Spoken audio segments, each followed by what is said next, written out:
તો એક મહત્વપૂર્ણ સમાચાર રાજકોટથી મળી રહ્યા છે, તેના પર એક નજર કરીએ તો જેતપુર એસટી બસ ડેપોને બોમ્બથી ઉડાવી દેવાની ધમકી મળી છે।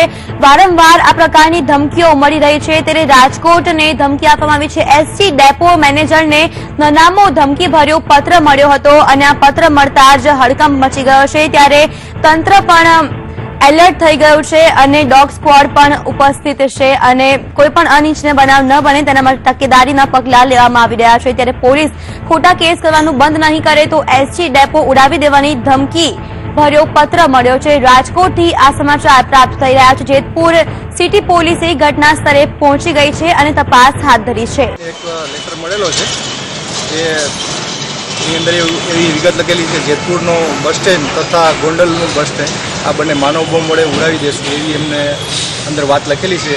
એટલે એમના મારફત જાણ કરવામાં આવતા અમે ઉચ્ચ અધિકારી શ્રી એસપી સાહેબ તથા ડીવાયસપી સાહેબને જાણ કરી અને એમની સૂચના મુજબ તરત BGS તથા પેપર ડોગ અને DHFથી MD લગાવવા માટે અમારા કંટ્રોલ રૂમને જાણ કરી છે અને અત્યારે પોલીસ ચેકિંગ કરી રહી છે અને પેસેન્જરોને સલામત જગ્યાએ ખસેડવામાં આવ્યા છે અને એમાં પ્રવેશદ્વાર જે છે એસટીની અંદર એ પ્રવેશ ઉપર પોલીસ મૂકી અને એમનો સામાન ચેકિંગ કરવાની કાર્યવાહી ચાલુ।